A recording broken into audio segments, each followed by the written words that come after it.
আজ থেকে প্রায় 1400 বছর আগে মহানবী হজরত মুহাম্মদ সাল্লাল্লাহু আলাইহি ওয়াসাল্লাম বলে গিয়েছেন যে কিয়ামতের আগে শুকিয়ে যাবে এই ফোরাত নদী। ফোরাত নদী বা ইউফ্রেটিয়াস রিভার 2800 কিলোমিটার লম্বা। এই নদীটি তুর্কি, সিরিয়া ও ইরাকের উপর দিয়ে বয়ে গেছে। শতাব্দীর পর শতাব্দী ধরে প্রবাহিত হওয়া এই নদী একসময় প্রাচীন মেসোপটেমিয়ান সভ্যতাকে শিকড়কে লালন করেছিল। শুধু তাই নয়, প্রাচীন থেকে বর্তমান এর তীরে গড়ে ওঠা জনপদকে লালন করেছে এই নদী। তবে জলবায়ু পরিবর্তন আর মানুষের সৃষ্টি করা দূষণের কারণে ধীরে ধীরে শুকিয়ে আসছে এই ফোরাত নদী। সাম্প্রতিক বছরগুলিতে এই নদীর পানির স্তর উদ্বেগজনকভাবে হ্রাস পাচ্ছে, যা নিয়ে প্রকাশিত হয়েছে একাধিক প্রতিবেদন। এসব প্রতিবেদনে বলা হচ্ছে, শুকিয়ে যাওয়া ফোরাত নদী সিরিয়া এবং ইরাকের কৃষিকে প্রভাবিত করেছে ব্যাপকভাবে। বৃষ্টিপাত কমে যাওয়া, বাঁধ নির্মাণ এবং দুর্বল ব্যবস্থাপনাকেই দায়ী করছেন বিশেষজ্ঞরা। অর্থাৎ স্পষ্টতই বোঝা যাচ্ছে মহানবী সাল্লাল্লাহু আলাইহি ওয়াসাল্লামের করা সেই ভবিষ্যদ্বাণী সত্য হতে শুরু করেছে।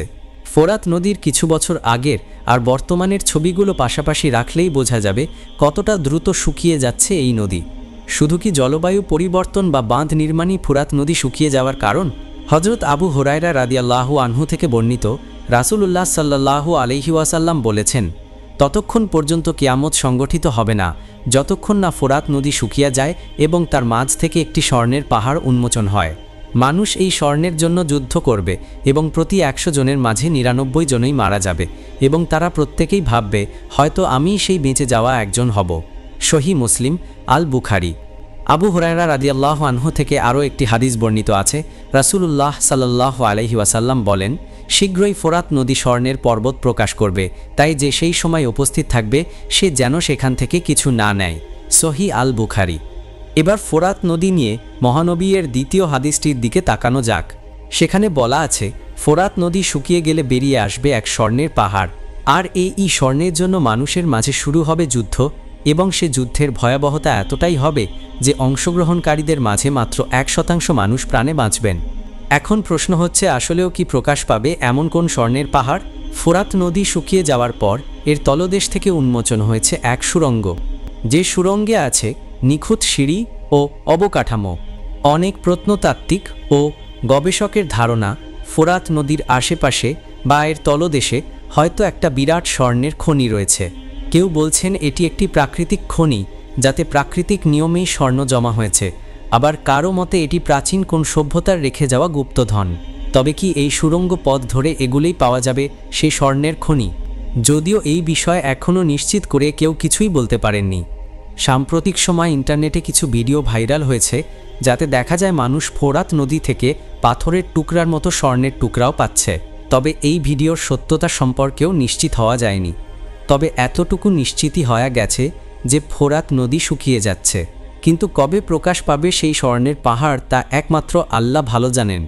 ইসলাম শুধু আবেগ দিয়ে নয়, কোরআনের সঠিক ব্যাখ্যা, সুন্নাহ গবেষণা দিয়ে ব্যাখ্যা করলে উম্মতের জন্য কল্যাণকর হয়। ইমাম মাহদী আসার পূর্বে একটি আলামত হলো ফোরাত নদীতে স্বর্ণের পাহাড় ওঠা। এখন মূল সমস্যা হলো এগুলো নিয়ে এমন বিভ্রান্তি ছড়িয়ে গেছে, সহজ জিনিসটা যেন জটিল মনে হবে। আগে বুঝতে হবে কিয়ামতের আলামত ও ফিতনার মধ্যে পার্থক্য কী। কিয়ামতের পূর্ব পর্যন্ত যত লক্ষণ হাদিসে বর্ণিত আছে সবগুলোই আলামত, তার মধ্যে ফিতনাও পড়ে। কিন্তু সব আলামত ফিতনা, বিপদ, বিশৃঙ্খলা, পরীক্ষা নয়, বরং রহমত। যেমন ঈসা আলাইহিস সালাম ও মাহাদির আগমন। আবার কিছু আলামত এমন মুমিনের জন্য রহমত আর কাফের, মুনাফিকের জন্য ফিতনা, তার মধ্যে স্বর্ণের পাহাড় ওঠা অন্যতম। হজরত আবু হুরায়রা রাদিয়াল্লাহু আনহু থেকে বর্ণিত, তিনি বলেন, রাসূলুল্লাহ সাল্লাল্লাহু আলাইহি ওয়াসাল্লাম বলেছেন, অদূর ভবিষ্যতে ফোরাত সোনার ভাণ্ডার উন্মুক্ত করে দেবে। সে সময় যে ওখানে উপস্থিত থাকবে সে যেন তার থেকে কিছুই গ্রহণ না করে। সহিহ বুখারী। এখন প্রশ্ন আসে, স্বর্ণের পাহাড় কবে উঠবে, বা প্রকৃত স্বর্ণের পাহাড় না অন্য কিছু? রাসূলুল্লাহ সাল্লাল্লাহু আলাইহি ওয়াসাল্লামের হাদিসে তৈল সংক্রান্ত কিছু বোঝাতে তিনি কাফিসু শব্দটি ব্যবহার করেছেন। টাকা পয়সার জন্য দিরহাম শব্দটি ব্যবহার করেছেন, আর স্বর্ণের জন্য জাহাবুন শব্দটি ব্যবহার করেছেন। সুতরাং এটা তেল, গ্যাস হবে না স্বাভাবিক। কারণ রাসূলুল্লাহ সাল্লাল্লাহু আলাইহি ওয়াসাল্লাম সহজভাবে বর্ণনা করতেন যেন উম্মত বুঝতে পারে। টিলাযুক্ত পাহাড়কেও জাবাল বলে। তাদের পাহাড়গুলো ভারতবর্ষের মতো বিশালও হয় না। তাই এভারেস্টের মতো পাহাড় উঠবে এই ধারণা ভুল হবে, আর পাহাড়ের বেশিরভাগ অংশই থাকে জমিনে। সুতরাং উপরে যতটুকু স্বর্ণ দেখা যাবে হয়তো ভূ অভ্যন্তরে আরও বেশি থাকবে।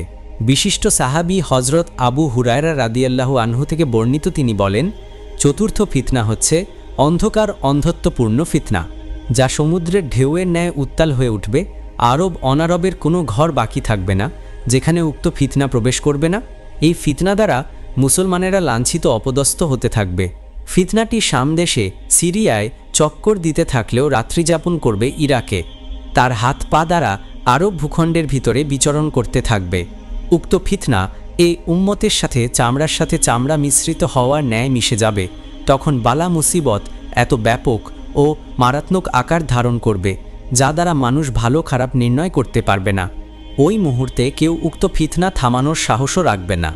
একদিকে একটু শান্তির সুবাতাস বইলেও অন্যদিকে ফিতনা তীব্র আকার ধারণ করবে। সকালবেলা কেউ মুসলমান থাকলেও সন্ধ্যা হতে হতে সে কাফের হয়ে যাবে। উক্ত ফিতনা থেকে কেউ বাঁচতে পারবে না, কিন্তু শুধু ওই লোক বাঁচতে পারে যে সমুদ্রে ডুবন্ত ব্যক্তির ন্যায় করুণ সুরে আকুতি জানাতে থাকে। সেটা প্রায় 12 বৎসর পর্যন্ত স্থায়ী থাকবে এবং এক পর্যায়ে সকলের কাছে সব কিছু স্পষ্ট হয়ে উঠবে। ইতোমধ্যে ফোরাত নদীতে স্বর্ণের একটি ব্রিজ পাহাড় প্রকাশ পাবে, যা দখল করার জন্য সকলে যুদ্ধে জড়িয়ে যাবে এবং প্রতি 9 জনের 7 জন মারা পড়বে। হজরত আবু হুরায়রা রাদিয়াল্লাহু আনহু থেকে বর্ণিত যে তিনি বলেন, চতুর্থ ফিতনা বা যুদ্ধ 12 বছর স্থায়ী হবে। যখন অবসান হবে তখন অবসান হবে, অর্থাৎ 12 বছর সময় শেষ হবে। তারপর স্বর্ণের পাহাড় থেকে ফুরাতকে খুলে দেওয়া হবে। অতপর তার উপর প্রত্যেক 9 জনের 7 জনকে হত্যা করা হবে। তার মানে বোঝা যায় স্বর্ণের পাহাড় উঠবে সিরিয়া যুদ্ধের 12-18, আরেক হাদিসে 18 বছর পরের আগে নয়। আর স্বর্ণের পাহাড়ের নিকট যেতে মুমিনদের মানা করা হয়েছে, ফলে এই যুদ্ধে কোনো মুমিনরা অংশগ্রহণ করবে না। প্রকৃতপক্ষেই পাহাড় কাফের মুনাফেকের জন্য ফিতনা। এর মাধ্যমে আল্লাহ তাদের দুর্বল করে মুসলিমদের সাহায্য করবেন। মুনাফেক ও মুমিন চেনা তখন সহজ হবে। যেমন খলিফা মাহাদি আসার পূর্বে সিরিয়ার হারাস্তায় 1 লাখ খাসাফ জাতির রাশিয়া বাহিনী ও মদিনার বায়দা নামক শানে 70,000 সুফিয়ানির বাহিনী ধসিয়ে মুসলিমদের রক্ষা করবেন। হাফসাহ রাদিয়াল্লাহু আনহা থেকে বর্ণিত হয়, তিনি নবী সাল্লাল্লাহু আলাইহি ওয়াসাল্লাম কে এ কথা বলতে শুনেছেন যে একটি বাহিনী কাবা গৃহের বিপক্ষে যুদ্ধ করার ইচ্ছা করবে। তারপর তারা যখন বাইদা নামক এক ময়দানে পদার্পণ করবে তখন তাদের মাঝের অংশটি ভূমিতে ধসে যাবে। এ সময় অগ্রভাগের সৈন্যরা পশ্চাতের সৈন্যদেরকে উচ্চস্বরে ডাকতে থাকবে। অতপর প্রত্যেকেই ভূমিতে ধসে যাবে। বেঁচে যাওয়া একটি ব্যক্তি ছাড়া তাদের কেউ আর বাকি থাকবে না। সেই তাদের সম্বন্ধে অন্যদেরকে খবর দিবে।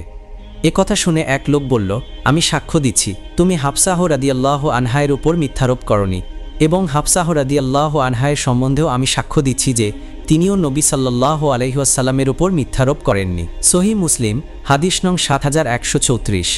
হজরত আবু জাফর আল বাকির রহমতুল্লাহ আলাইহি থেকে বর্ণিত, তিনি বলেন, আমিরুল মুমিনিন হজরত আলী রাদিয়াল্লাহু আনহু বলেছেন, যখন শামে সিরিয়াতে 2টি বৃহৎ দলের মধ্যে মতানৈক্য দেবে এবং এটি শেষ হবে না যতক্ষণ না আল্লাহ তাআলা একটি নিদর্শন না প্রকাশ করেন, তখন তাকে জিজ্ঞেস করা হলো, হে আমিরুল মুমিনিন, সেই নিদর্শনটা কি?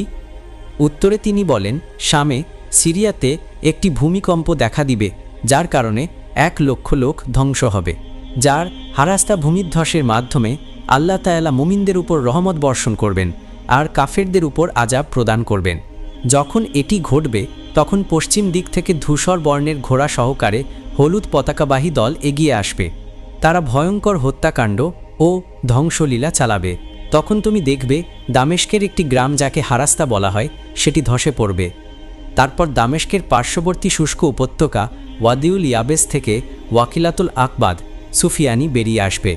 তারপর তুমি মাহাদির আবির্ভাবের জন্য অপেক্ষা কর। আল ফিতান। ভিডিওটি যদি আপনার ভালো লেগে থাকে তাহলে লাইক দিন, শেয়ার করুন এবং চ্যানেলটি সাবস্ক্রাইব করতে ভুলবেন না। নিচে কমেন্ট করে জানিয়ে দিন এই বিষয়ে আপনার মতামত।